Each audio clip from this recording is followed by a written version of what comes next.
Hi, welcome back to Psalms today. We're looking at Psalm 31, which is a longer psalm, 24 verses, so it's a little bit longer than some of the others. We're not going to go through the whole thing, of course, just want to really focus in on one detail to read it today and one point of application for today as well.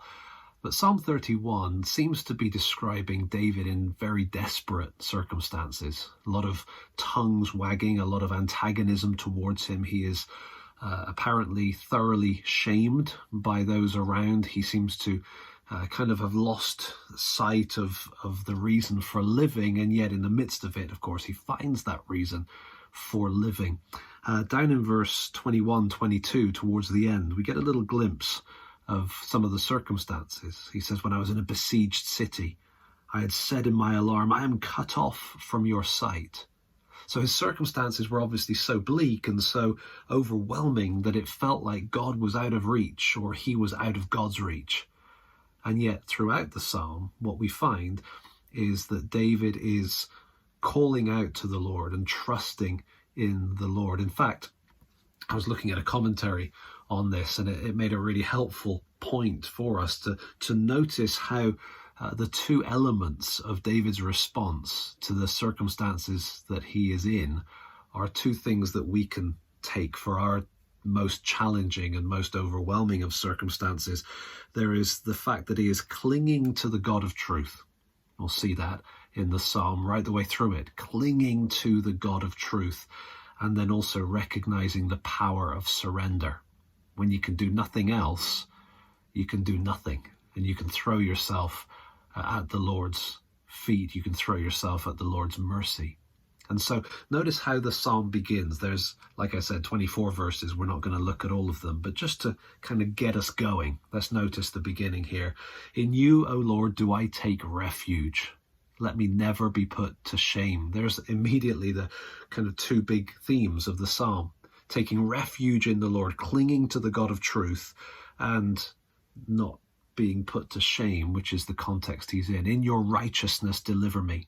Incline your ear to me. Rescue me speedily. Be a rock of refuge for me, a strong fortress to save me.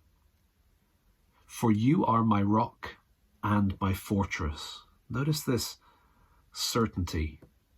For your name's sake, you lead me and guide me. He's clinging to the truth about God.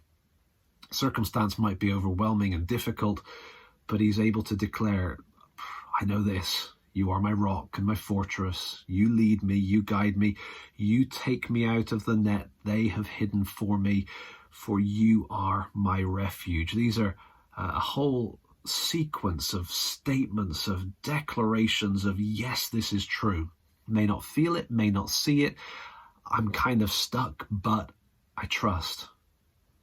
And that trusting or clinging to the God of truth kind of becomes very familiar language when you get down to verse 5. "Into your hand I commit my spirit, for you have redeemed me, O Lord, faithful God."